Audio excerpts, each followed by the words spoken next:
Bueno,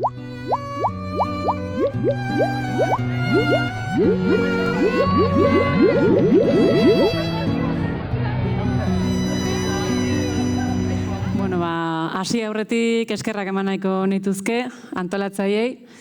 Batetik hemen egoteko aukera emateagatik, egia esan beti saiatzen naiz horrelako gonbidapenak ditudanean, bertaratzen, oso pozik egoten naiz horrelako plazetan. Eta baita ere eskerrak eman nahi dizkiet, egiten duten lanagatik, ia 12 urte daramatzatela esan didate, zientzia divulgazioa lantzen, eta iruditzen zait ezinbesteko lana dela, gizartera zabaltzea gure leku txiki horretan egiten dugun lana, bereziki gizarteak ematen digulako aukera hori ikertzeko, eta ikerketa horren zati hori berriz ere gizarteratzeko. Beraz, eskerrik asko aukera honengatik eta zuei bertaratzeagatik. Hanek esan duen bezala, gaurko gaia edo landu nahiko nukena antibiotikoekiko erresistentziaren arazoa da. Hanek aipatu du, egin du ja sarreratxo bat, baino garrantzitsua da jakitea, arazo bat daukaguna, lehenengo gauza da, arazo bat daukagula onartzea. Eta esan bezala, erresistentziek arazo bat suposatzen dute. Erresistentzia bezala ulertzen duguna da, bakterio batek garatzen duela gaitasuna antibiotikoei aurre egiteko. Horrek esan nahi du, erresistentea den patogeno batek infekzio bat sortzen badu gure gorputzean, antibiotiko hori ez dela izango erabilgarria infekzio hori tratatzeko. Eta, azken urteetan ugaritzen ari dira mota honetako erresistentziak agertzen dituzten bakterioak. Eta hori ulertzeko eta arazo horri irtenbidea emateko, ideia batzuk pasaik nahiko nizkizueke edo azaldu nahiko nizkizueke, eta ideia horietako bat da, bakterioen gaitasun hau ez dela zerbait berria. Bakterioek beti izan dutela ingurura moldatzeko gaitasun nabarmen bat, eta evoluzioan zehar askotan egin dutela, baina gertatzen da gaitasun hori gure interes edo gure ongizatearen edo osasunaren aurkakoa dela. Eta pixka bat ez du inguruan jartzeko bakterioen gaitasun hau, evoluzioa aztertzerako orduan, hemen daukazuen irudi honetan dator laburtuta, gure planeta sortu zenetik, gu agertu geran arteko denbora tarte hori, eta ikusten dezuen marra urdin horrek, diraziko luke denbora lerro hori. Eta eskala, behiratzen badiozue, milaka milioi urtetakoa da. Eta milaka milioi urte dituen planeta honetan, ikusten dezuenez, gu iritsi berria gera. Horrek esan nahi duena da, bakterioak, gu iritsi ginenerako, jada bakterioek planeta hau konkistatuta zutela. Izan ere, bakterioen lehen agerpenak, ikerketa batzuk diotenez, lehen bakterioak mundu honetan azaldu ziren, duela 3.000-4.000 milioi urte. Eta geroztik ona, planeta honek jasan dituen aldaketa guztietara moldatzeko gaitasun izugarria erakutsi dute. Evoluzio horretan, beraiek ere, evoluzionatzen joan dira, eta gaitasun harrigarria dute gure planetako edozein txokotan bizirauteko. Badaude bakterioak 80 gradutan bizi daitezkenak, beste batzuk 4 gradutan bizi dira, eta guzti hori lotu behar dugu beraien esandako moldatzeko gaitasun horrengatik. Bide batez, esan beharra dago ere, bakterio horiek gure baitan ere bizi direla, oroar hau zabal genezake noski mikrobio guztietara, ez soilik bakterioak, baita ere onddoak, virusak eta bar, baina kontutan izan behar dugu ere, esan dakoa, gu iritsi ginenerako bakterioak da hemen zeudela, eta baita ere ditugula bakterioak gure baitan. Gure individua edo gure gorputzaz pentsatzen dugunean, pentsatu behar dugu ere, gure zelulak adina, bakterio zelula ditugula. Eta zuen nortasuna eta zuen baitan, individuo izaera hortaz hausnartzen badezue, ez zaitezte ahaztu, zuen baitan dituzuen beste mikrobio horietaz, eta horren harira edo pixka bat gai hori hortan sakondu nahi badezue, aipatutako liburu hontan Nire ustez modu oso arinean azaltzen du mikrobiota horren garrantzia gure gorputzean eta nek aipatu den bezala nolako eragina daukan gure osasunean. Beraz, naiz beti pentsatzen dugun, bakterio patogenoengan eta antibiotikoen beharra eta guzti hori ez dugu ahaztu behar bakterioak hori baina askoz gehiago ere badirela eta ezinbestekoak ditugula ondo elikatzeko, sistema immunea garatzeko eta bar. Eta mundua ez litzatekela gaur egun dena, bakterio horiek bertan egon gabe. Orduan, antibiotikoen eragina ulertze aldera, egin beharko genuken lehenengo gauza da, bakterio bat zer den azaldu. Bakterio bat uler daiteke, bizirik dagoen organismorik sinpleena bezala, edo sinplenetakoa bezala. Eta hor dator bigarren galdera, eta zer da bizirik egotea. Bueno, pixka bat pentsatu ezkero edo bizitzaren definizioetara joan da, hortik badauka pixka bat filosofiatik ere, baino adituek ados jartzen dira esaten, bizirik zerbait baldin badago, 3 funtzio betetzeko gai izan behar dela. Eta hor dituzuen funtzioak, batetik ugaltzeko gai izan behar da.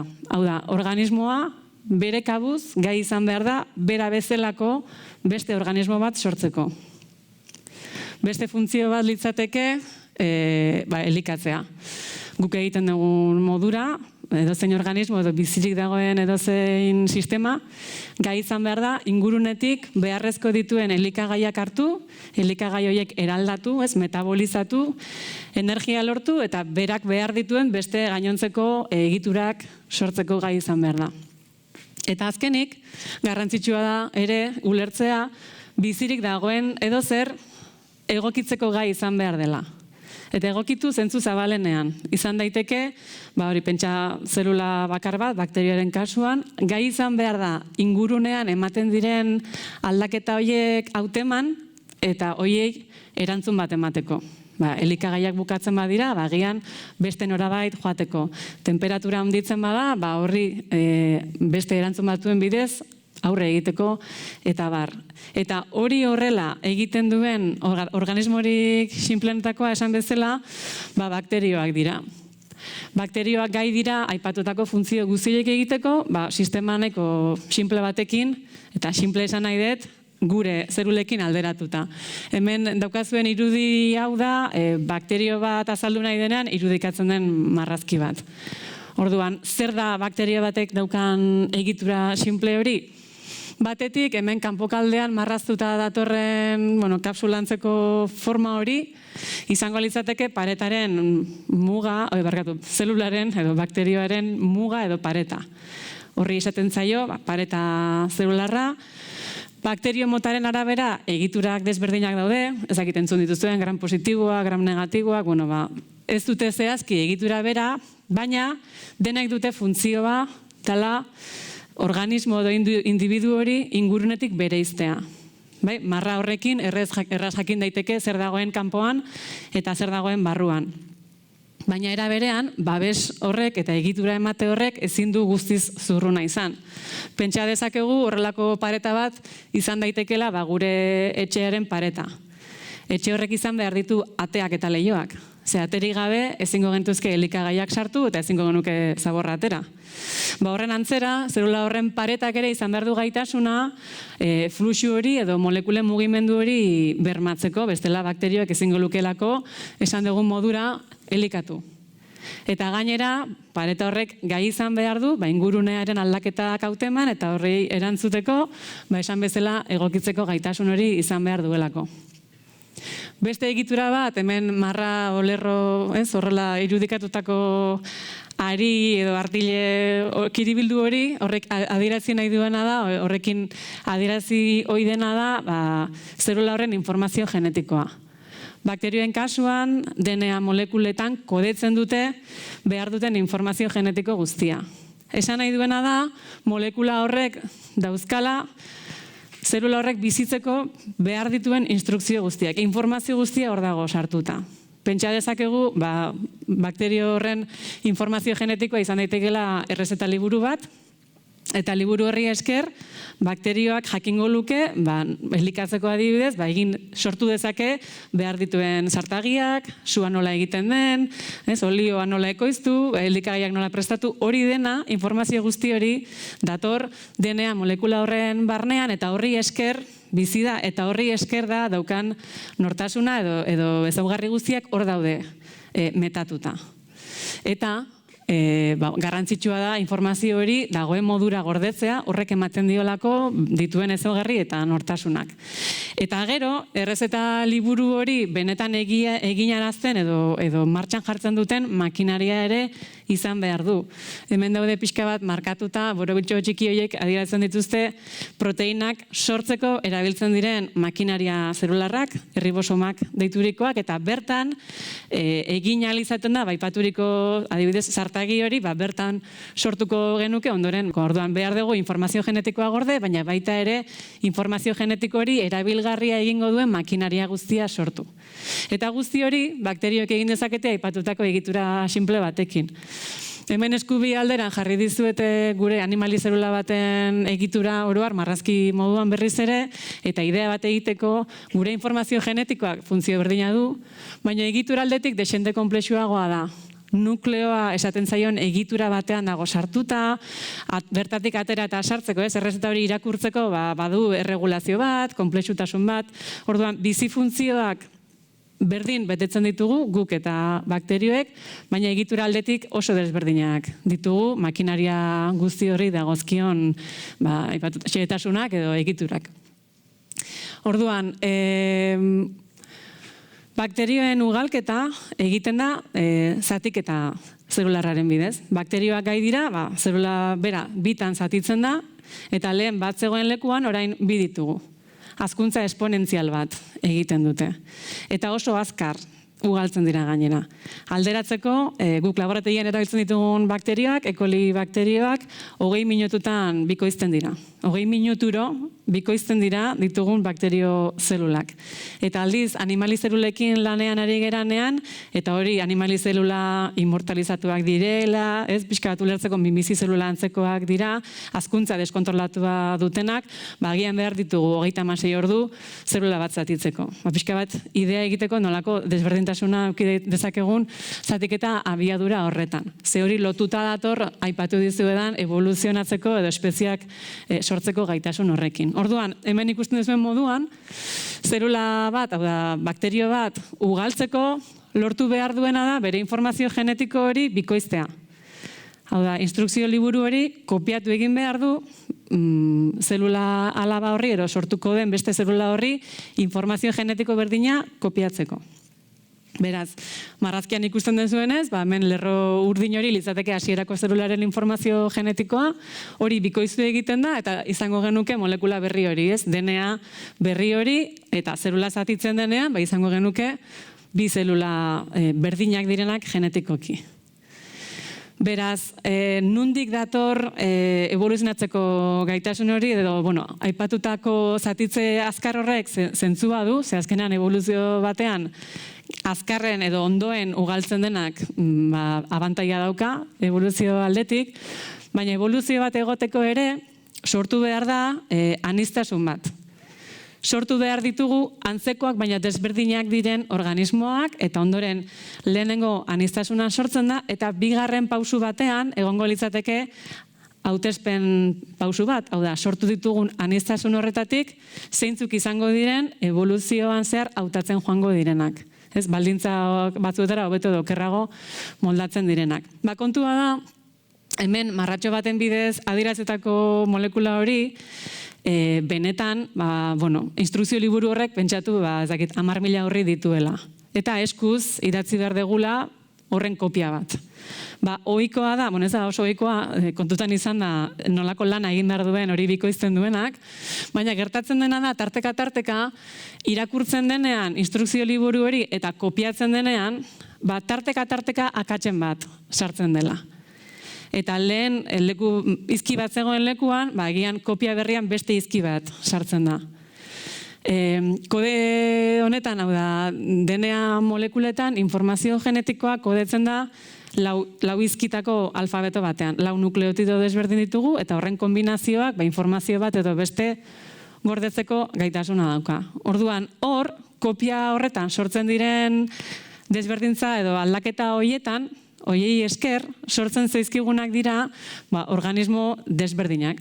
Nola esan, aldaketa bat edo mutazio bat lortu duten beste organismo horiek. Eta hemen adibide honetan, hemen daukagun izki hori 4 izkiko alfabeto horretatik, pasagera guanina bat eukitzetik adenina bat izatera.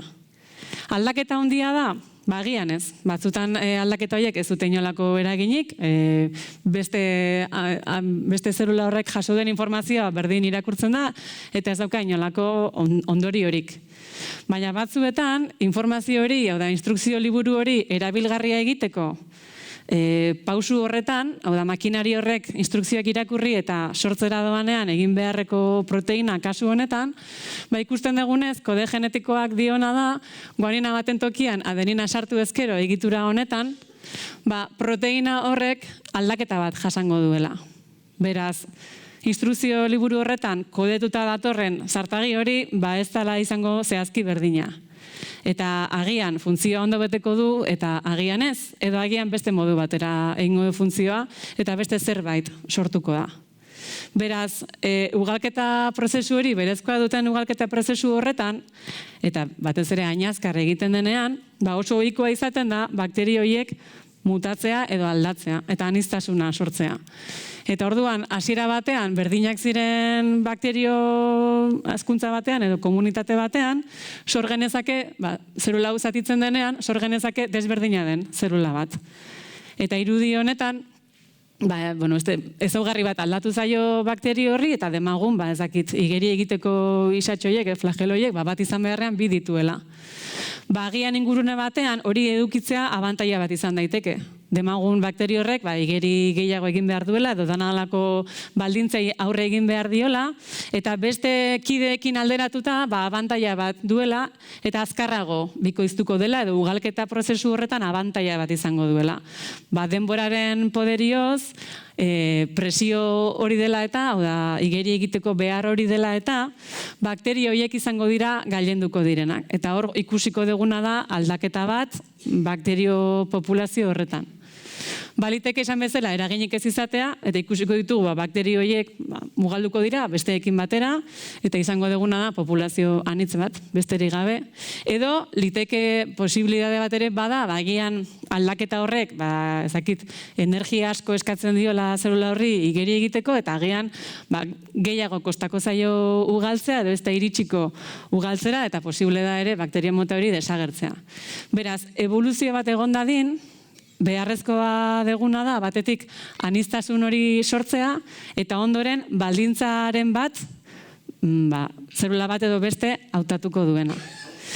Eta aipatutako sinpletasunagatik eta ugaltzeko gaitasunagatik oso gaitasuna handia dute bakterioek oro har, baldintza desberdin horietara egokitzeko. Eta esan bezala, denboran zehar, askotan egin duten zerbait da. Orduan, berezko gaitasun bat da bakterien kasuan hori horrela izatea.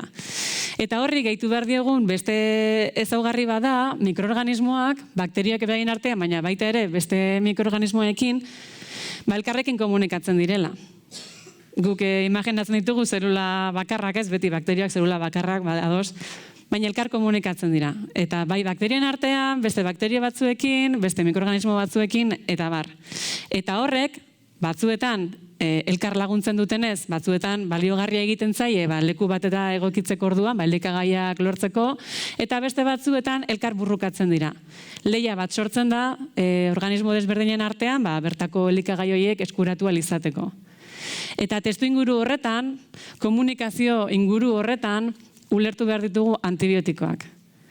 Antibiotikoak erabiltzen dituztelako bakterioek elkarren artean komunikazio horretan batzuetan lehia moduan eta bestetan komunikazio moduan. Orduan, antibiotikoetan sartuta, zer da azken finean antibiotiko bat, edo nola ulertzen dugu antibiotiko bat? oro har, edo ulertzen dena da, antibiotiko batek egiten duena da, azkenean bakterio baten oinarrizko funtzio horiek deuseztatu edo inhibitu. Orduan, esan dizkizuet, 3 direla bizidun batek bete behar dituen funtzioak, baditugu antibiotikoak funtzio horietako bakoitzerako edo funtzio horiek geldiarazteko gai direnak. Adibidez, badaude antibiotikoak bakterioen ugalketa eragozten dutenak. Instrukzio liburu hori kopiatzen duen demagun esku bidez, kopiatzen dugula instrukzio liburu bat, kopia bat sortzeko, antibiotiko batzuk esku hori geldiarazteko gaitasuna dute. Pixka bat, ulertze aldera, demagun kopia hori burutzen ari den esku horretan, imaginatu orain sagar bat jartzen dutela. Esku horrek jada ezin du, luma edo ezingo luke boligrafo bat heldu eta ezingo luke kopiatu. Antibiotikoak batzen dira molekula horietara eta eragotzen dute denearen bikoizketa. Beste antibiotiko batzuk egiten dutena da zelulen makinaria hori, hau da metabolismoko entzima batzuk, beraien funtzioa eragotzi. Horrela bakterio horiek ezin dira elikatu eta ondorioz hil egiten dira. Eta baditugu ere, egokitze funtzio hori inhibitzen duten bakterioak, aipatutako pareta edo egitura hori deuseztatzen duten antibiotikoak. Eta horiek egiten dutena da esan bezala, pareta horren sintesia geldiarazi, orduan bakterio horiek ja ez dute euskarri hori eta zelula horiek errex apurtzen dira. Pentsa, aipatutako etxe horretan paretak apurtzen ditugula, etxea erori egiten da. Hori izango litzateke penizilinak adibidez burutzen duen efektua bakterioetan. Orduan, pixka bat zehaztuta, badakite gauza asko daudela hemen, baina taldekatuta datoz hemen, gaur egun ezagutzen ditugun antibiotiko taldeak egiten duten edo geldiarazten duten bizi funtzio horren arabera. Orduan, agian ezagunenetakoa den penizilinak, aipatu dizuedan moduan, geldiarazten duena da pareta horren edo bakterio horren inguruan dauden pareta horien edo egitura horien sintesia. Eta ondorio zelula horiek hil egiten dira. Beste batzuk, elikagaiekin zerikusia dute, beste askok zerikusia dute DNA-aren bikoizketarekin, kopia hori egiten duen eskuarekin, edo ondoren, zartagia sortzera doazen beste tresna horiek geldiaratzen dituzte, eta azkenean lortzen duguna da proteinen sintesia geldiaraztea, eta ondorioz, zelula horrek ezin du bere bizi funtziorik bete. Orduan, ezagutzen ditugun antibiotikoak taldeka daitezke esandako funtzio horren arabera taldekatuta azaltzen dira irudi honetan. Eta beste gauza garrantzitsu bat, antibiotikoen lana ulertzeko, antibiotikoak beste farmako guztiak bezala esango nuke, gehientsuenak bezala, antibiotikoa iritsi behar da makinaria horretara. Esan dizuen adibidez, eskuarena, sagar hori iritsi behar da esku hori blokeatzera. Ez badago kontaktu zuzen bat, ezin du bere funtzioa bete. Orduan, hemen irudian daukazuena da, urdinez litzateke marrazki bada, baina urdinez izango genuke antibiotikoaren molekula horren egitura, eta hemen berdez, eukiko genuke esandako makinaria edo proteina hori. Pentsa, esku hori dela, sartzen zaigu gure antibiotikoa egitura horretan, eta ikusten dezuenez, egitura horrek edo proteina horrek edo dena dalako itu molekula horrek jada ez du bere funtzioa betetzen. Eta horrela lortzen dute antibiotikoek bizi funtzio horiek inhibitzea. Kontaktu bat egon behar da, molekula hori, antibiotiko hori, eta bere funtzio hori inhibitzeko gaitasuna ematen dio molekula horretan. Beraz, elkar kontaktu hori ezinbestekoa da. Hemen, penizilina aipatzen da beti ezagunetakoa delako, baina, hemen daukazue penizilinaren egitura, penizilina talde orokorra da, baina, hau da, garrantzitsuena den egitura, eraztun hori da garrantzitsuena, eta eraztun hori da, hemen proteina berezi bada pareta zelularra sintetizatzeko ezinbestekoa, eta penizilina hor barruan txertatzen da, eta proteina horrek ja ezin du pareta sortu. Pareta hori ez da egituratzen, bakterio horrek babesa galtzen du, aipatutako pentsa etxe bati pareta bat botako bagenio, eta zelula horrek ja ezin du biziraun. Eta hemen azpian daukagu beste antibiotiko talde bat, zefalosporinak, antzerako egitura bat dute, eta funtzioa oso antzekoa, oso beretsua duten molekulak dira. Baina hori garrantzitsua da buruan eukitzea, antibiotiko batek funtzionatzeko molekula edo makinaria horri batzeko beharra duela. Bai, elkarrekintza zuzen bat egon behar da, farmako hori eta dagokion inhibitu nahi den molekula horren artean. Eta hori oro har gertatzen da farmako guztiekin. Orduan, zergatik eragiten diete bakterioei soilik? Kontua da antibiotikoak oso selektiboak direla. Zergatik? Pentsatzen jartzen bagera, adibidez, bultatuko naiz penizilinaren kasura, penizilinak inhibitzen du bakterioaren pareta sintetizatzen duen entzima bat. Zer da kontua? Gure zerulek ez dutela paretarik. Gure zerulek dute mintz plasmatiko bat, beste egitura batzuk, baina ez da existitzen gure zeruletan antibiotiko hori batuko zaion ezer. Beraz, selektiboki penizilina gai da bakterioak hiltzeko eta gure zerulak ez ditu ikutzen.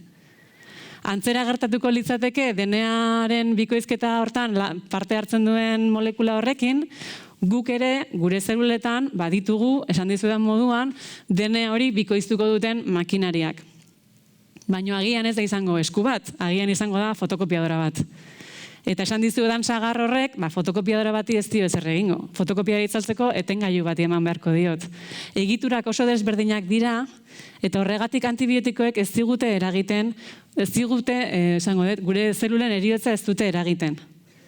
Bai, azken finean, esan dizudan bezala, antibiotikoa batu behar zaiolako egitura horri, eta gure kasuan, edo ez da existitzen, paretaren moduan, edo oso desberdinak dira hori egiten duten makinaria horiek. Eta ondorioz, antibiotikoek ez dute eraginik gure zeruletan. Hemen dagoena animali zerula bada, baina antzera gertatuko litzateke beste zerula eukariotoekin, onddoekin adibidez. Eta beste galdera bat askotan etortzen zaiguna, zergaitik antibiotikoek ez diete birusei eragiten. Aipatu bezala, modu oso analogoan, birusek ere, batetik ez dituztelako, adibidez, pareta horiek sortzen dituzten entzima horiek, ez dituztelako paretak sintetizatzen, baina baita ere, birusek ez dituztelako bizi funtzio berdin horiek betetzen ere. Birusek ez dute beraien DNA kopiatzeko makinariarik gurea erabiltzen dute. Beraz, ezingo genuke birus baten instrukzio liburu hori edo DNA edo kasu honetan irudiko horiek RNA dute, ezingo genuke inhibitu horren bikoizketa ze birusek ez dute egiten. Gure zerulak egiten dute beraien partez. Beraz, antibiotikoek ez dute inolako eraginik birusen kontra. Gure zerulen kontra ez duten bezala. Oso farmako interesgarriak dira daukaten selektibotasun onagatik. Beste farmakoekin, batzutan ez dira horrelakoa gertatzen. Orduan garrantzitsua kontutan eukitzea zergaitik bakterioak eta ez gu, edo ez birusak. Orduan, nola ezagutu ziren antibiotikoak? Historia hau kontatzea gustatzen zait, ez dakite, askotan ez dakizu oso ondo historia hori erreala den, edo horrela kontatzen duten, baina lehenengo antibiotikoa topatu zen Alexander Flemingen laborategian, 1928an, pentsa oraindik ez dira 100 urte pasa ere. Eta kontua da, lanean ari zirela, S. aureus kultibo desberdinekin, hemen dituzuen irudionetan dagoen borobil hori, Petri plaka bat da. Hor, bertara batzen dira bakterioek hazteko behar dituzten elikagai guztiak, eta gero plaka hori erein egiten da, bakterioak jartzen dira bertan, eta bakterioak, nola elikagaiak dituzten, eta hasten dira bikoizten, ugaltzen, aipatu dizuedan modu oso azkarrean. Bakterio bat ez dugu ikusten begibistaz, oso txikiak dira, mikra bat, 2 mikra ingurukoak, desberdina daude, baina oso txikiak dira, baina ugaltzen hasten direnean, aipatutako modu esponentzialean, iristen da puntu bat ja ikusten duguna da bakterio biomasa hori. Orduan hemen dagoen borobiltxo horiek, benetan dira milioika bakterio zelula. Baina guztiak datoz zelula bakarretik.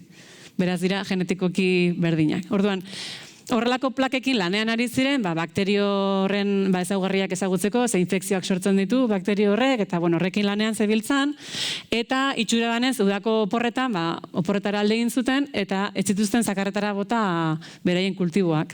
Eta itzuli zirenean, beraiek kontatzen dutenez, topatu zuten ondorengoa.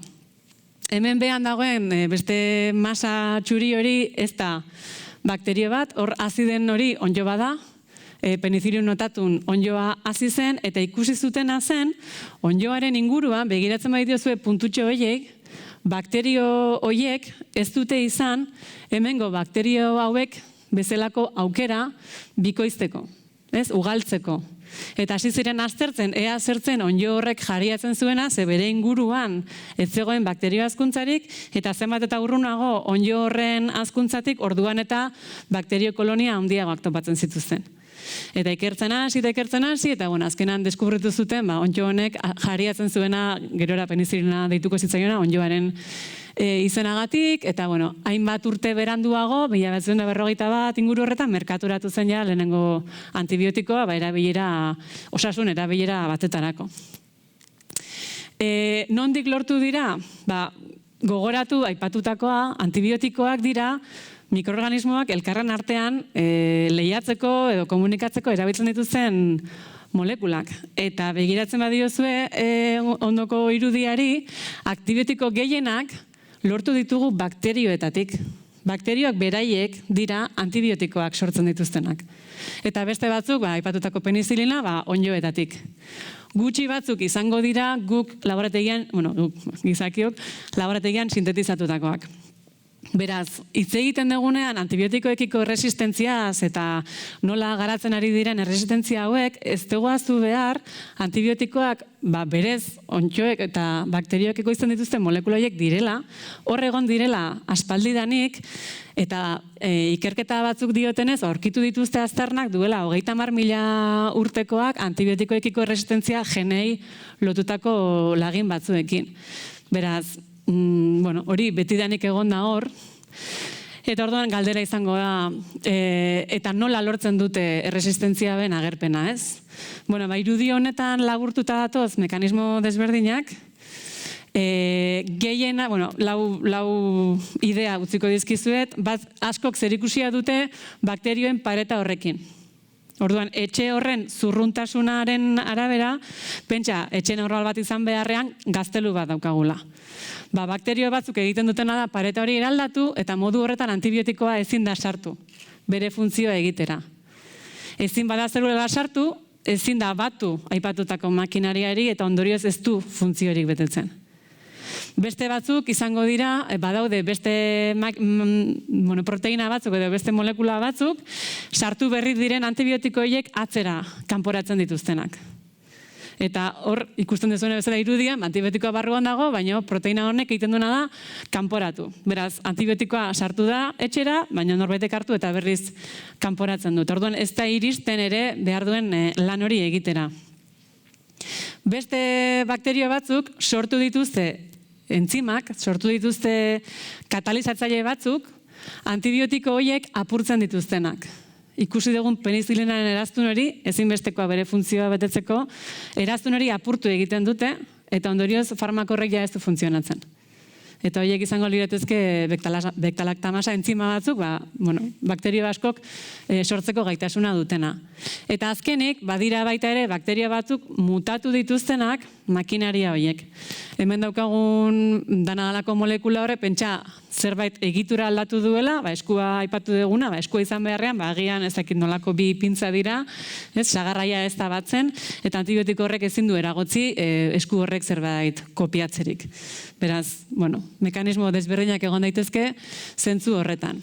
Eta horrela, variazio horiek sortzen dira, aipatutako aniztasun hori sortzen da, eta zer da kontua, ingurune horretan antibiotikoaren presentzia jarri ezkero, desberdina den bakterio horrek abantaila bat lortu badu aldaera horrekin, bera izango da azken finean ugarituko dena, eta besteak galdu egingo dute lehia edo evoluzio horretan. Eta ugaritzen joaten dira erresistenteak diren bakterioak. Eta bakterio horiek kontaktuan jartzen baditugu beste antibiotiko batekin, baita ere aniztasun horretan antibiotiko horri ondoen irauten dionak edo ondoen egokitzen denak egoera berri honetara, horiek izango dira berriz ere azteko edo ugaltzeko gaitasun nabarmena izango dutenak. Eta horrela, gertatzen dena da, erresistentzia horiek joan daitezkela pilatzen, Eta agertu direla, hainbat antibiotikori erresistenteak diren bakterioak. Eta gauza pixkatxo bat gehiago, konplikatzeko, esan beharra dago ere, bakterioak gai direla, erresistentzia horiek, geneetan kodetuta datozenak, ez nahi sartu esplikatzera informazio genetiko guztia, ez dute bakterioek ari luze horretan, badituzte zati batzuk, informazio genetikoaren zati batzuk, modu txikiagoa, beste egitura bat dutenak, eta zelula batetik bestera pasa daitezkeenak. Eta erresistentziak kodetzen dituzten informazio zati horiek pasa daitezkela zelula batetik bestera. Eta hasieran sentikorra zen zelula, prozesuaren amaieran erresistente bihurtuko da. Eta ez hori bakarrik, erresistente bihurtu den zelula ere izan daiteke beste sentikorra den zelula bat erresistente bihurtu dezakeena. Beraz, ikusten den zuenez, azkenean egoera komplikatuz joan daiteke. Erresistentzian agerpenaren idea ez da gauza berri bat, azken urte hauetan aditzera eman den arren, pentsa, Alexander Fleming berak Nobel saria jaso zuenean, hitzaldian bertan aditzera eman zuen antibiotikoen erabilera mugatua dela, edo kontuz egin beharreko zerbait dela. Ze ikusi zuten beraiek, laborategian nahiko erraza dela, beraiek kultibatutako bakterioiek nahiko erraz bihurtzen zirela erresistente dosia ez bazen egokia. Hau da, hobe zela, hemen jartzen duen, inglesez dago, baina hobe dela gehiago jartzea antibiotikoa, ze ez daukagu gaindosi arriskurik, gure zelulei ez dielako eragiten, aldiz dosia jaitsi ezkero, eta zelulak hiltzeko kontzentrazioa ez bagera irizten, hortik bera aritzen bagera, bakterioek gaitasuna izango dutela egoera horretara egokitu eta antibiotiko horri aurre egiteko mekanismoak garatzeko. Eta horrekin lotuta, hemen ikusi ditzakezuenak dira, hemen bekaldean daude, denbora lerroa baldin bada, hemen bekaldean izango genuke, antibiotiko bat noiz merkaturatu den, adibidez penizilina 1941, eta goikaldean dago adirazita zein urtetan aurkitu ziren lehen aldiz antibiotiko horrekiko erresistenteak diren kasu honetan bakterioak, gehiago daude mikrobe, badaude ere onddo batzuk, baina pixka bat ikusteko lehia honek baduela erantzun bat. Hau da, guk antibiotiko bat erabiltzen badegu, bakteriok erantzun egingo dutela. Eta azkenean gabiltzala, antibiotikoaren erabilera horren menpe, resistentzia horien agerpena lehenago edo beranduago atzeratzeko. Eta orduan, egoera hau izan da, hainbat aurre ikuspen edo hainbat azterketa egin dira, etorkizunari begira, zein egoeratan egongo ginateken hemendik urte batzuetara, egoera horri muga bat edo erantzun bat ematen ez badiogu. Badaude aurre ikuspen batzuk esaten dutenak, 2050 urterako, antibiotikoekiko erresistenteak diren mikrobioek eragindako infekzioak izango direla gaur egun ditugunak, baina askoz ugariagoak, eta aurre ikusten da ere infekzio hauek izango direla munduko heriotza arrazoi nagusia minbiziaren gainetik. Orduan, hori horrela nola ulertzen da, edo zertara etorri da erresistentzia hauen areagotzea edo erresistentzia honen azkartzea.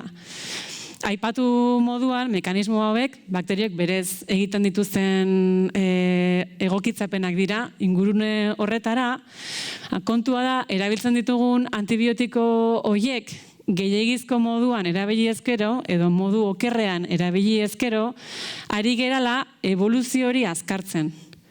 Aipatu dizuedan presio hori evoluzioan beharrezkoa dena ez, pausu horiek emateko behar da aniztasuna eta ondoren hautespen edo presio puntu bat. Ingurura edo gure planetarako beste ekosistemetara antibiotikoak jariatzen baditugu, ingurua antibiotikoz kutsatzen badugu, ari gerana da bakterio horiek antibiotikoen presentzian jartzen. Presio selektibo bat eragiten dugu. Eta presio horren aurrean, bizirango dute ondoen moldatzen direnak. Hau da, antibiotikoei ondoen aurre egingo dienak. Eta ari gera presio horren bidez hautatzen gero eta gehiago esandako ezaugarriak dituzten bakterioak. Azken finean, ulertu behar deguna da, antibiotikoak erabiltzen ditugula giza osasunerako, eta baita ere erabiltzen ditugula antibiotikoak nekazaritzarako eta abeltzantzarako. Eta antibiotiko guzti horiekin zer egiten da? Eramaten dituzte soberako antibiotikoiek farmaziara bueltan, edo sakarretara botatzen ditugu, edo nekazaritzan erabilitako antibiotikoiek nun bukatzen dute.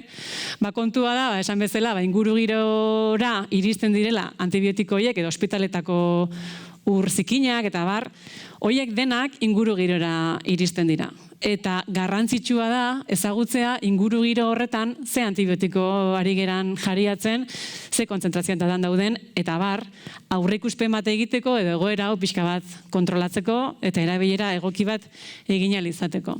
Orduan, guzti hau kontutan izan da, 2015an ja munduko osasun erakundeak prestatu zuen edo martxan jarri zuen ekintza plan global bat, da 10 urte bete ditu ekintza plan honek, eta hainbat puntu jasotzen ditu egoera honi aurre egin ahal izateko. Beraz, arazo honen aurrean zer da egin dezakegun hori. Lehenengo puntu bezala, aipatzen da kontzientzia eta ulermena hobetzea.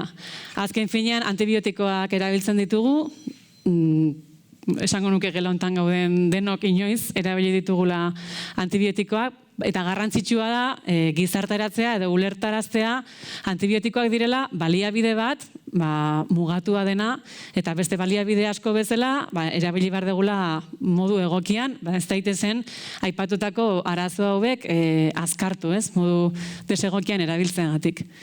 Horregatik, hemen jarri dizuet, azaroan izaten da aste hori, ez dakit iritsi zuen edo lortu duten, kontzientziazioa zabaltzea.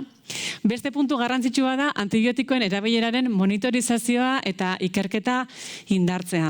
Aipatutako ingurugirora zer da jariatzen duguna, ze kontzentrazioetan, horrek eragiten du inguruko mikroorganismoetan eragiten aldu presiorik, hori dena monitorizatu egin behar da.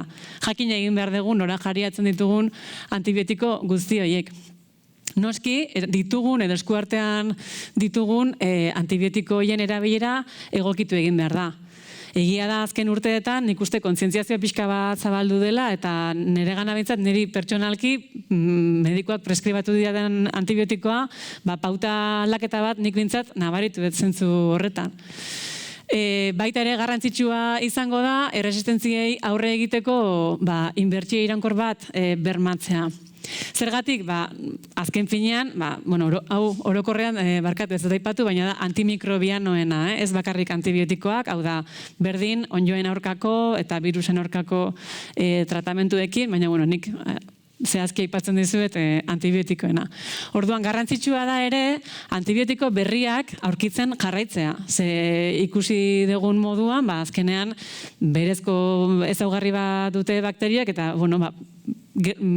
estenatoki posibletako bada, noski puntu batean erresistentzia horiek agertzea, eta beraz, antibiotiko berri bat beharko genuke egoera horri aurre egin eta infekzio horiek tratatzen jarraitu ahal izateko. Eta azkenik, eta hori oso garrantzitsua da, infekzioen inzidentzia murriztea. Zenbat eta infekzio gutxiago izan, orduan eta patogeno gutxiago egongo dira ugaltzen, orduan eta zailagoa izango dute aniztasun hori eta egokitzapen hori.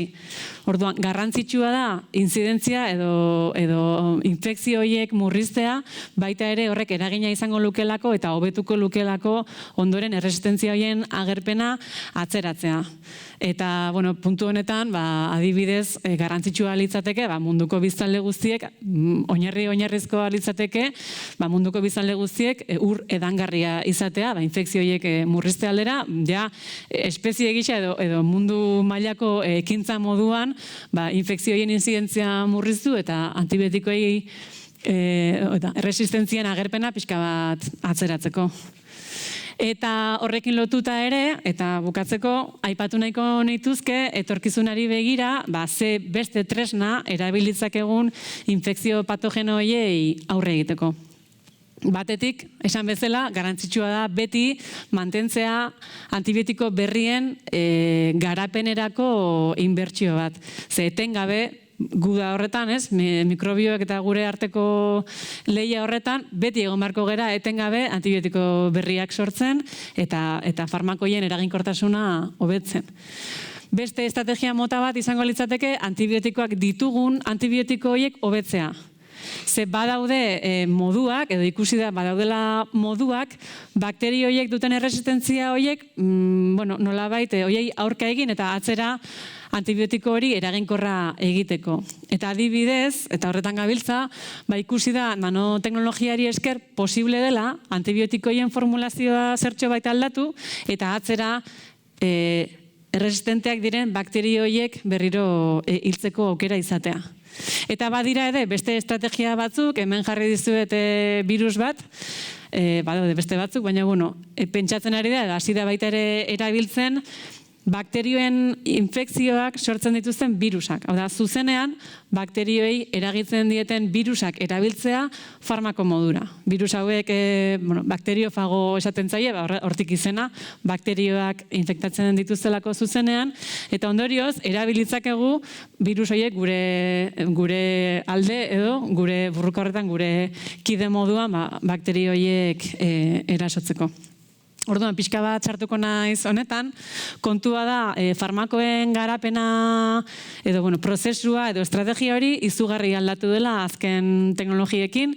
Batetik tresna konputazionalak izugarri azkartu dute farmako berrien sorrera, baita ere beste iturrietako antibiotikoak bilatzeak, gero eta ikerketa handiagoa izan, orduan eta litekenagoa izango da antibiotiko berriak topatzea naturan bertan. Aipatu bezala asko naturatik lortu ditugun antibiotikoak dira. Eta gero baita ere, dago beste aukera bat, eta da ditugun antibiotikoak zertxo baita eraldatzea. Orduan gu pixka bat eraldatzen dugu antibiotikoa, eta ea noiz eraldatzen duen bakterioak bere makineria. Pixka bat hortikan guk ere moldatu ditzakegu antibiotikoak berriz eraginkorrak izateko. Eta zergatik da garrantzitsua aipatutako ekimen hori, edo zergatik da garrantzitsua azpimarratzea jarraitu behar degula antibiotiko berrietan inbertsioa egiten. Azken urteetan, 2010 hamarkada horretan, asko jetsi zen industria farmazeutikoaren interesa antibiotikoen aurkikuntzari bideratuta. Zergatik da hau, ez delako errentagarria antibiotiko bat garatzea. Azkenan, konparatuta, hemen daukazuen minbiziaren aurkako farmako batekin, zuk minbiziaren aurkako farmako bat garatzen dezunean, hori erabiliko dezu urte luzez. Eta orduan, horrik ustiapena askoz interesgarriagoa da, ze aipatu bezala, antibiotikoak iristen dira, gerta daiteke iristea momentu bat, nun ja ez duen bere funtzioa betetzen eta ez den erabilgarria izaten. Eta baita ere, lehia honetan, garrantzitsua da aipatzea, sortzen diren antibiotiko berri guztiak ez direla merkaturatzen zuzenean. Batzuk, estrategia moduan, batzuk erabiltzen dira ospitaletan, beste batzuk beste helburu batzutarako, orduan posible da antibiotiko bat garatzea eta ez merkaturatzea. Eta orduan, industria atletik, interes hori nolabait beruntzetorri zen, eta hemen daukazuena da grafiko honetan da, urte batean, edo launaka urte horietan, zenbat farmako berri merkaturatu ziren. Urdinez dituzue antibiotikoak, 80. hamarkadan baziren batzuk, urtean, eta pixkanaka jaisten joaten da, eta aldiz, minbiziaren aurkako farmakoak ikusten dezuen nola goruntz doa zen. Orduan, garrantzitsua izan da, joera hori aldatzeko, inbertsio potente bat egitea, eta antibiotikoen garapenean lanean jarraitzeko, munduko osasun erakundeak egin duen ekimen hau garrantzitsua izan da, eta itxura danez, berriz ere ari dira antibiotiko berriak garatzen, eta hemen ekarri dizuet, ez dakit nola noan denboraz, ondo. Hemen ekarri dizuet antibiotiko bat, deigarria egin zitzaidana bere garaian, hau argitaratu zuten artikulu hau, duela iaia urte bete. Eta antibiotiko honen ezaugarri oso interesgarria da, bereziki kaltegarria dela, gure kasuan, bakterio patogenoentzat, eta ez hain kaltegarria gure barneko beste bakterio onuragarri hoientzat. Orduan, aipatu dizuedan farmakoaren garapen razional hori, gaur egun egiten dugun farmakoaren garapen razional hori esker, lortu zuten antibiotiko bat zertxobait selektiboagoa.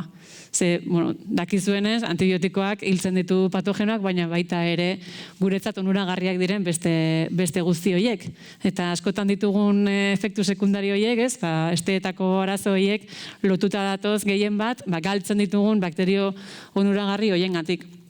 Orduan, saiatu ziren eta lortu zuten antibiotiko bat zertxobait selektiboagoa dena bakterio patogenoekiko eta nolabait, ez hain kaltegarria gure baitan ditugun beste kide horiekiko. Eta aipatutako nanoteknologiaren onurak edo esplikatze aldera, esan dizuet ere posible dela antibiotiko horiek ditugunak eta honezkero hain erabilgarriak izan ez direnak adibidez erresistentziak garatu direlako, posible da antibiotiko hori nolabait egitura baten barnean berriz formulatzea beste itxura bat ematea, eta ikusi da, nanopartikulei esker antibiotikoak sartu ezkero nanopartikuletan, lortzen dela, lehen aipatu dizuedan, gaztelu egitura hori, antibiotikoa sartu ezin den egitura hori, nolabait, zulotxo bat egitea, pareta horretan, eta lehen sartu ezin ziren farmakoiek, zelularatzea. Eta baita ere, kanporatzen dituzten beste makinari hori, antibiotikoak zelulatik ateratzen dituzten beste molekula horiek ere inhibitzea.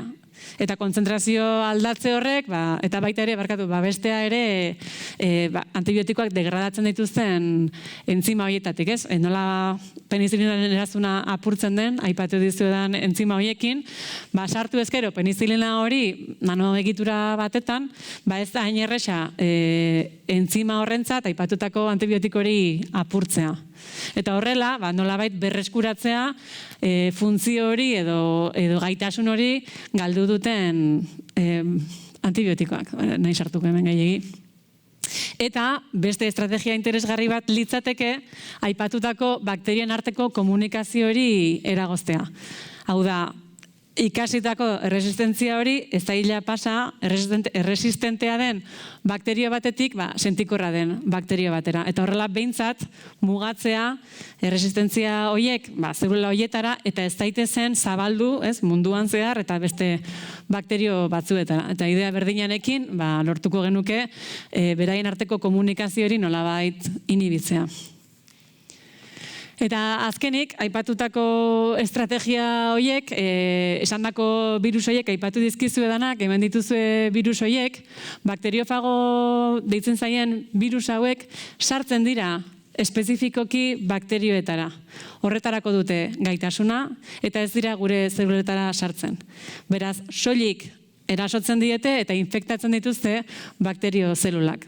Eta virusak dakizuenez, erreproduzitzen direnean, beraien makinaria hori erabiltzen dute, beraien instrukzio liburu hori kopiatzeko eta eta bukatzen dutenean, reproduzitu direnean edo bikoiztu direnean, bakterio horiek apurtu edo hil egiten dituzte, edo beraien hazkuntza mantxotu egiten dute. Eta ondorioz, badira aukerak virus horiek erabiltzeko bakterioen aurkako tresna modura.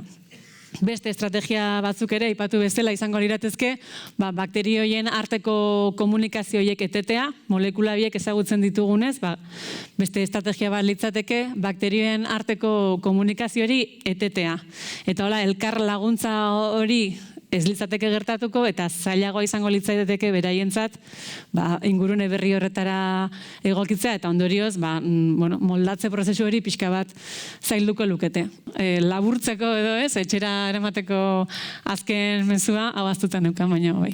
Orduan, zer da gaurko honetan nahiko nukena pixka bat laburtzea edo gaurko esandakoaren ideia nagusiak, hau nire ustez garrantzitsuenak, batetik antibiotikoen erabilera mugatua dela, konstiente izan behar degula horretaz. Eta beste edozein baliabide mugaturekin bezala, egiten dugun moduan, erabilera egoki bat eman behar diegula antibiotiko horiei, kontu handiz, erabili behar ditugula eta behar direnean soilik. Bestetik, erresistentzia mekanismo horiek berezkoak direla. Hori bakterio batek berez egin dezaken zerbait da, betidanik egin duen zerbait da, Baino, egia da azken urteetan zertxobait areagotu degula, presio selektibo hori handitu egin degulako. Gure erabilera horrek ingurura eta gure gorputzean ere eta beste animalietan areagotu egiten da presio selektibo hori, eta orduan evoluzioaren bigarren zati hori azkartzen denez, evoluzioa bera ere azkartu egiten da. Eta erabilera egoki batek antibiotiko baten erabilgarritasuna luzatu dezakela. Beraz, berriz bueltatzen naiz lehengo ideara, baliabide mugatu bat dela eta horrela erabili behar degula. Eta azkenik, noski, antibiotiko berriak eta estrategia berriak jorratzen jarraitzea ezinbestekoa dela, ze etengabeko lehia horretan gabiltza, eta infekzioiek tratatzen jarraitu ahal izateko eta erakutsi dizkizuedan aurre ikusten txarroiek bete ez daitezen, horretan jarraitu beharko degula, etengabe. Eta orain eskerrik asko etortzeagatik, eta hori, zalantzari bada, geratu bada, edo galderarik bada,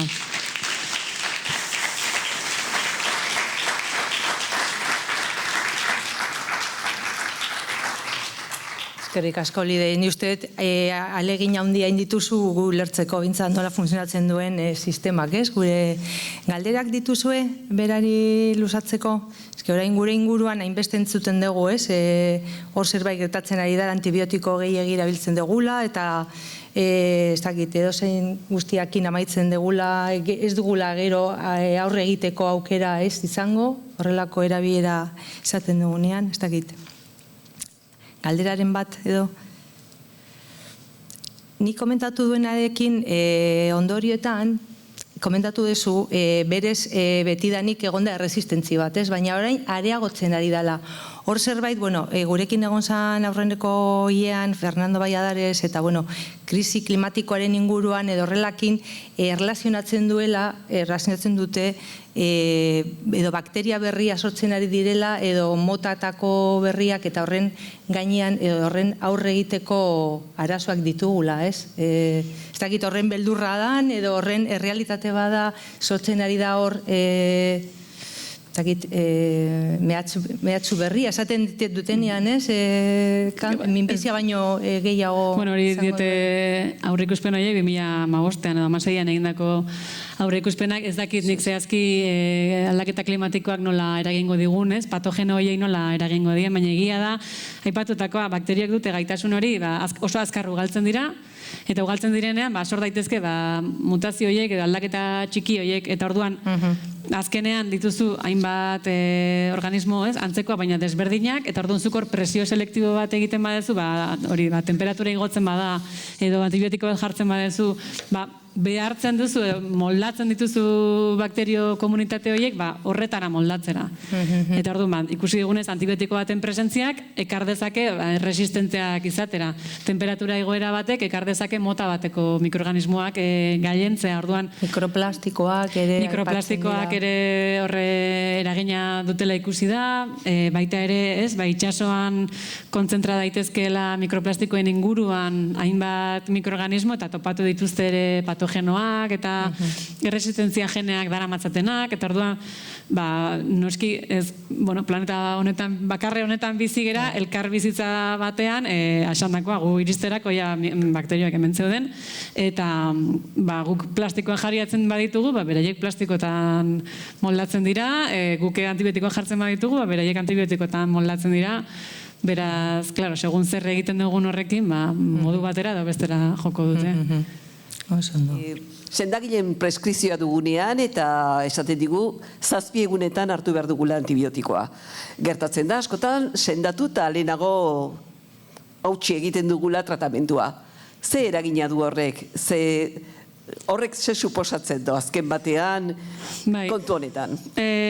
Klaro, 10 egunetan estimatzen da, danadalako denboran, estimatzen da denbora horretan patogeno danak hil dituzula. Hori da kontua. Zuk sentitzen dituzunak dira sintomak zure gorputzak, sukarra ez du bakterioak eragiten, zure gorputzak eragiten du.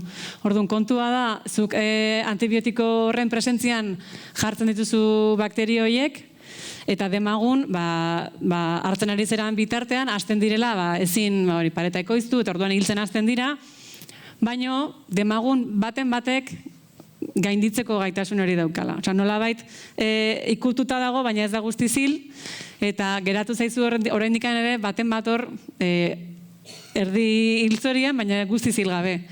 Antibiotikoa kendu ezkero, berriz ere ematen diozu aukera bizirauteko. Eta gainera nolabait hautatu duzu guzti horien artean ondoen iraunduena. Azkeneko hietako bat izan da.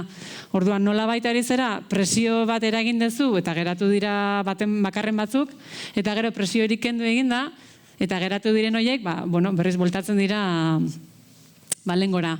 Orduan, preskripzio hori ez amaitzeak lagun dezake edo ekar dezake berarekin arriskua bakterio horien erresistentziak garatze aldera. Orduan, pautatzen badira hainbat egun, hainbat aldiz, garrantzitsua da dosia mantentzea, esandako ordu horietan, odolean izateko edo gorputzean izateko beharrezko kontzentrazio hori, ze horren azpitik ez da hilgarria, eta orduan baiten duzu horrelako hautespen bat, eta goitik ere ez, baina hor mantentzea garrantzitsua da pautatzen den moduan egitea bai. Beste bat. Askotan gaitza badakagu eta resistitzen dugu antibiotiko bat hartzea pentsatuaz, kontrolatzen badet eta antibiotiko gutxi hartzen baditut, nire gorputza egongo dela hobeto aurreako zerbait bereziago, zerbait fuerteago baldin badakagu, ahal izateko antibiotiko horiek hobeto ekartzea, ekarri behar duten erreakzioa, ezta? Hori horrela da? O txorakei bada pentsatzen deguna eta egiten dugu orain nolabait nik hau eramango dut aurrea eta nire gorputzak posible izango du sendatzia antibiotiko gabe eta horregaitik gero egongo naiz gogortxoa behar daneako. Horrela da? Egia esaten ez naiz medikua, orduan ez dakite oso ondo esaten, baina normalean antibiotikoak errezetatzen direnean da infekzio bat daukagulako, eta infekzio hori antibiotikoekin tratatutzean eta tratatzean esandako moduan, suposatzen da bakterio horiek desagertuko zaizkigula, tratamentua bukatzen da eta bueltatzen gera nolabait lehengora. Ez dakit horrek, urrengo infekzioaren aurka, horre daukazun honena da, zure sistema immunea, infekzio bakoitzean, hobetzen doana edo ikasten doana, eta urrengo infekzioari aurre egingo diona. Orduan, okerra guzten zaitun horrek urrengoari begira, esango nuke ez, baina ez naiz medikua, antibiotikoak behar badituzu infekzio bat daukazulako, ni hartzearen aldekoa naiz. Egia da ere, antibiotikoa dagoen bitarten hori gertatzen dela, baina modu berean egia da ere, antibiotikorik kentzen dezun momentuan, eta denbora bat geratzen bazera antibiotikorik hartu gabe, erresistentzioiek ere desagertu daitezkela. Hori ez dut aipatu, baina hemen borobiltxo txiki hau, hori laborategian ikusten dugu, erresistentzia gene horiek mantentzeko presio hori mantendu egin behar da. Nik bakterio horiei antibiotikoa kentzen badiet, denborarekin litekeena da erresistentzia gene horiek ere galtzea. Orduan, zuk antibiotikoak hartu eta horre denbora batera hartu gabe baldin bazaude, printzipio ez nuke arazorik izango. Egia da, eta infekzio asko jarraian ditugunean, eta hori medikuek ere galdetzen digute, infekzio asko jarraian ditugunean, hor bai, kontu zibili bergera, zestiezu denbora ematen, resistentzia horiek danalakoari desagertzeko, lehengora itzultzeko, baina horrelakoetan ere medikuek badakite galdetzen dizute, niri pasa izan zen. Asko erizera, infekzio asko harrapatzen, guazen behiratzera ber nola moldatu dezakegun hau. Baina iruditzen zait, eta ez naiz medikua, ez zaitula okerrago uzten urrengo infekzio bati begira. Aurrenengo gauza eskerrik asko, ze beti da plazerra kalitatezko zientzia euskeraz ere entzuteala jakitia, orduan, Eta bigarrenik esan duzu, nanomaterialak erabiltzeiala gaur egun resistentzia horren aurka egiteko, inhibitzaile horiek, inhibitzeko. Baina nanomaterial horrek gero, inhibitzaileak ez badia gai, nanomaterial horrez bilduta da antibiotiko hori errekonozitzeko, antibiotiko hori nola da gai itu molekula hori errekonozitzeko. Enkapsulatuta o daun bezala egon da. Berri idea izaten da, kasu hauetan idea izaten da, behin zelularekin kontaktuan daudenean askatu egiten dira. farmakoak askatu egiten dira nanopartikuletatik. Eta behin askatuta, orduan bai iritsi daitezke beraien itu molekula horrekin batzera. Osea, nolabait nanoteknologia horren edo nanopartikula horien helburua edo funtzioa da farmako horren bidea erraztea. Eta berdin izango litzateke guk hartu ditzakegun farmakoak hobetzeko, baita ere izan daiteke infekzio baten kontra egiteko. Azkenean guk pirula edo pastilla hori hartzen dugun momentutik infekziora iristen den bitarte, antibiotiko horrek bide bat egin behar du. Eta bakterioen kasuan gainera, zelulan, eta gure kasuan ere beste farmakoekin, baina zelulan sartu behar da. Orduan, idea da bide horretan laguntzea, baina gero ja momentu batetik aurrera askapen bat gertatzen da, orduan, kapsula hortatik atera egin behar dira, bestela esaten duzun bezala, ezingo luke bere funtzioa bete, elkartu egin behar dira, antibiotikoa eta beste molekula. Orduan, suposatzen da, askapen bat eman behar dela egitura horien artean. Eta, ikusiet, azpian jarritu zula zure paper pila bat, asko dira. Berdina da, baina asko. Bai, taldeanak bintzat. Zuek hortan, ikerketa lerroa hortan enfokatzen zuen? Gure ikerketa lerroa anitzagoa da, batzuk lanean ari dira, batzuk lanean ari dira konjugazio, bakterien arteko komunikazio hori aztertzen dute, eta hori inhibitu nahian, inhibitzaile bila. Gu ari gera nanopartikula garatu nahian antibiotikoien eraginkortasuna hobetzeko, gure nanopartikulak interesa badezue lipidozkoak dira, lipido desberdinekin egiten ditugu, eta ondorioz, zelula sartzen direnean, zelulen beste lipidoekin batera elkartzen dira, eta farmakoa askatzen dute. Eta beste estrategia bat da, hemen erresistentzia mekanismo hau, aipatu dizuedan hau, asko gertatzen da, bakterioen kasuan, mutazioak ematen dira eta dagokion egitura hori aldatu egiten da. Orduan, badaude antibiotiko pilo bat, antzera noa, antibiotiko pilo bat daude, erribosomen funtzioa blokeatzen dutenak. Hau da, proteinen sintesia.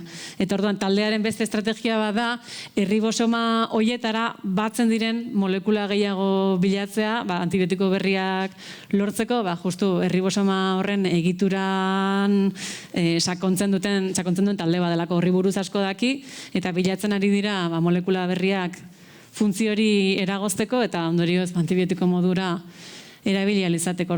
Talde anitza da, baina idea hortan gabiltza edo idea horrekin hori aurrera eraman nahian. Eskerrik asko. Zuri. Kaixo arratzalde hona, mi esker bai. Antibiotikoen erabilpena monitorizatzeko edo monitorizatzen da saneamentuko uretan adibidez? Bai. Saneamentuko uretan, depuradoratan, oraintxe Euskal Kostaldeko urak aztertzen ari dira antibiotiko bila, jakiteko ze kontzentrazioetan dauden, eta kontzentrazio horrek eragiten aldien bakterioei, aipatutako moldaketa hori bultzatzeko adina. Orduan, badaude beste ikerketa talde batzuk ere unibertsitatean, urak aztertzen dituztenak, depuradoratakoak, ospitaletako hondakin uroiek, eta azkenean konturatu gabe, ari gera antibiotikoak etengabe ingurunera jariatzen, eta hori oso garrantzitsua da jakitea zer dagoen hor, ze kontzentrazioetan, eta ea iristen geran kontzentrazio kezkagarrietara aipatutako presio selektibo hori egiteko gai diren edo ez. Eta ze puntutan gai diren, agian justo ospitaletako urre inguru horretan kontzentrazio altuagoa izaten da. Eta hor, monitorizatzen ari dira. Eta gero beste galdera bat, erresistentzia hau orokorra da lurrean, munduan, edo gehiago ematen da okzidenten beste lurraldetan baino? Nuke jakin esaten, ez ditut datuak horretarako. Egia da gure inguruan agian errazago detektatzen direla. Ze azkenean horretarako euki behar duzu monitorizazio bat, hospitalizazio bat, antibiotiko desberdinak frogatzea eta konturatzea pertsona horrek ez diola aurre egiten, ez? Beste herrialde batzuetan ez dute antibiotikoen eskuragarritasun hori, ez dute aukera hori. Orduan ez dakigu oso ondo informazio askoz gehiago daukagu gure ingurukoa. Beste gauz askotan bezala, berdin gertatzen da mikrobiomaren azterketarekin, laginak dira beti hemen okzidente inguru honetakoak. Egia da ere, zenbat eta erabilera handiagoa izan, presioa altuagoa izango dela, eta esperoko litzatekena da resistentzian agerpena handiagoa izatea. Eta aldiz erabilera bajuago den eremuetan, Agian ez, baina gaur egun mundu globalizatu honetan, nik ez dakit mugak jartzen, ez daukat daturik. Hain naiz pixka bat, hipotetizatzen. Eskerrik asko. Bai, Gabon. Lehenik eskerrik asko. Egin duzun zera egokitze pedagogizazio lan baten aldera. Ingurura begiratuz, zuen ikerkuntza lanak duten paisaia, ingurua, harremanak, nola ikusten dituzu, hemen gertu, Gipuzkoan, bertan, Euskal Herrian, harremanak, dinamikak, laguntzak, politikak zentzu zerean, zientzia mailako politika estrategia bat jarraituz. Nola zure begirada nahiko nuke zera ezagutzea eta ebaluak eta bat edo eritzi bat ematera ausartuko bazina, eskertuko nizuke. Baina oroar, antibiotikoen egoera... Bai, zuen lan... Bueno, bai konturatu naiz, agian konstiente naizenetik aipatutakoa, antibiotikoak preskribatu dizkidatenetan, entzun diet medikuei eta horri buruzko kontzientzia bat. Agian ez dituztela lehen bezain errezetatzen, garbi, eta ari dira batzuk ere, ari dira murrizten, aipatu ditugun 10 egun horiek, batzuk ari dira murrizten konturatu direlako agian, ez dela hori dena beharrezkoa, beraz, osasun inguru horretatik, ez dakit ospitaletan zer gertatzen den, baina badirudi bai dagoela kontzientziazio bat.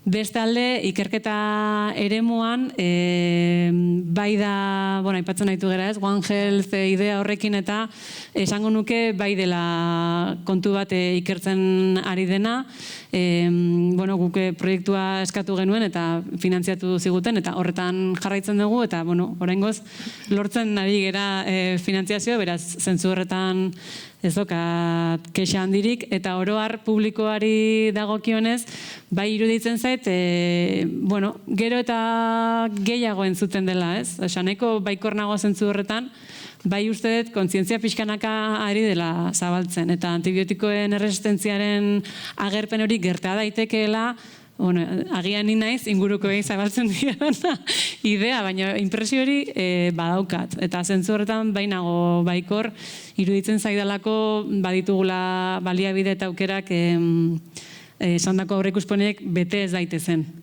Baina ezin dugula arreta galdu, hori argi dago, eta ezin dugula ere inbertsioa jetxi jarraitu behar. Borroka honetan bai, armamentu honetan bai inbertituko nuke etengabe. Hor gabiltza lehia horretan, zein hobeto moldatuko zertara, eta ezin dugula arreta galdu ere bai. Zu polita, mila esker.